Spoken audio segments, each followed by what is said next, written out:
ఒక మహమ్మారి మొత్తం దేశాన్నే బాధిస్తుంది. అంటే మొత్తం మిగతా రాష్ట్రాల్లో, మన రాష్ట్రంలో, హైదరాబాద్ నగరంలో, మన దగ్గర కూడా ఇది మెల్లమెల్లగా అది చాప కింద నీరులాగా విస్తరించడం అనేది జరుగుతుంది. ముఖ్యంగా పిల్లలని టార్గెట్ చేసుకోవడం, యువతని టార్గెట్ చేసుకోవడం, స్కూళ్ళలో, కాలేజీల్లో ఇలాంటి చోట్ల ఇది పెరుగుతుందని చెప్పి తెలుస్తుంది. మీ అందరినీ నేను కోరేది ఒకటే, మన ఎస్పీ గారు ఆల్రెడీ చెప్పారు, మీరు చదువుకొని మంచి ఉద్యోగాలు, మంచి జీవితంలో స్థిరపడడం అనేది చాలా ముఖ్యం. మీకు ఎక్కడైనా కూడా ఇట్లా మన స్కూల్స్లో, మన కాలేజెస్లో, ఇంకెక్కడైనా ఇలాంటివి జరుగుతున్నాయి అని తెలిస్తే మాత్రం ఇమ్మీడియట్గా పోలీసులకి సమాచారం ఇవ్వాలి. పక్క వాళ్ళే కదా, వాళ్ళెవరో చేస్తున్నారు కదా, మన ఫ్రెండ్సే కదా, అలాగా అనుకుంటే తర్వాత మనం కూడా దాని బాధలకి లోన్ కావాల్సి వస్తుంది. ఈ మాదక ద్రవ్యాలు తీసుకుంటే మొత్తం జీవితమే కోల్పోవాల్సి వస్తుంది, మొత్తం లైఫ్ అంతా వేస్ట్ అవుతుంది. కాబట్టి పిల్లలందరూ, యువతకి కూడా నేను రిక్వెస్ట్ చేసేది ఏమిటంటే, ఇలాంటిది దీనికి లోన్ కావద్దు. ఎక్కడైనా మీకు సమాచారం ఉంటే మాత్రం వెంటనే పోలీసులకి చెప్పండి.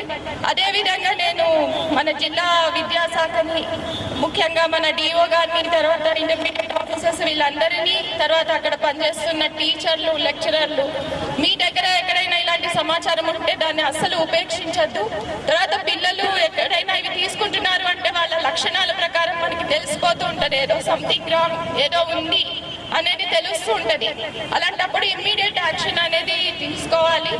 అదేవిధంగా నేను ఎస్పీ గారిని కోరేది ఏమిటంటే, ఈ మాదక ద్రవ్యాల మీద చాలా క్లోజ్ మానిటరింగ్ పెట్టి మన మహబూబ్ నగర్ జిల్లాలోనే, ముఖ్యంగా మన మహబూబ్ నగర్ టౌన్లో ఎక్కడా కూడా ఈ మాదక ద్రవ్యాల వినియోగం లేకపోతే దాన్ని రవాణా చేస్తున్న వాళ్ళ మీద చాలా కఠినంగా యాక్షన్ తీసుకోవాలని చెప్పి నేను జిల్లా ఎస్పీ గారిని కూడా కోరుతా ఉన్నాను. నమస్కారం.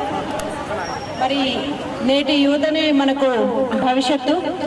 అందుకనే అందరికీ చెప్పేది ఏంటంటే, స్టూడెంట్స్ కావచ్చు, ఆల్రెడీ కాలేజ్లో ఉన్న వాళ్ళు, స్కూల్స్ కావచ్చు, అందరూ కూడా యువత కిందకే వస్తారు.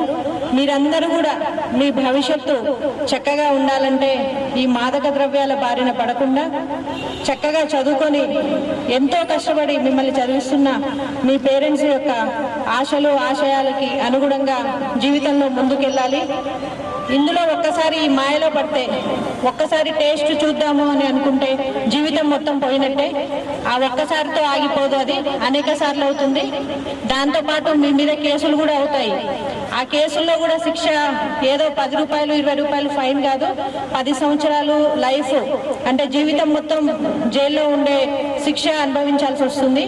అందుకనే యువత ఎవ్వరు కూడా తమ జీవితాన్ని ఈ మాదక ద్రవ్యాలు వాడి నాశనం చేసుకోవద్దనేసి మహబూబ్ నగర్ పోలీస్ తరఫున కోరుతున్నాను. మీకు ఎలాంటి సమాచారం ఉన్నా కూడా, అంటే మీ పక్క వాళ్ళు కావచ్చు, ఎదురు వాళ్ళు కావచ్చు, ఇంటి దగ్గర కావచ్చు, ఎక్కడైనా సరే ఈ గంజాయి కానీ ఏదైనా అమ్ముతున్నారని తెలిస్తే ఖచ్చితంగా మాకు సమాచారం ఇవ్వండి. మీరు డయల్ 100కి చేయొచ్చు, లేదంటే డైరెక్ట్గా నా నెంబర్కి కూడా మీరు కాల్ చేసి చెప్పొచ్చు. కాల్ చేయలేని పక్షంలో కనీసం మెసేజ్ రూపంలోనన్నా సమాచారం పంపించండి. అంతేగాని ఈ మాదక ద్రవ్యాల మహమ్మారికి ఎవ్వరూ బలి కావద్దు. మన దగ్గర నుంచి అందరూ కూడా ఫ్యూచర్లో, ఇప్పుడు మేము ఎవరైతే ఇక్కడ ఉన్నామో, కలెక్టర్ మేడం కావచ్చు, ఏసీ గారు కావచ్చు, అందరూ ఇట్లాంటి గొప్ప గొప్ప పొజిషన్స్లో ఇప్పుడున్న యువతని చూడాలని కోరుకుంటూ మహబూబ్ నగర్ పోలీస్ తరఫున మీ అందరినీ కోరేది ఒకటే, ఈ మాదక ద్రవ్యాల నుంచి దూరంగా ఉండండి, భవిష్యత్తును బాగు చేసుకోండి.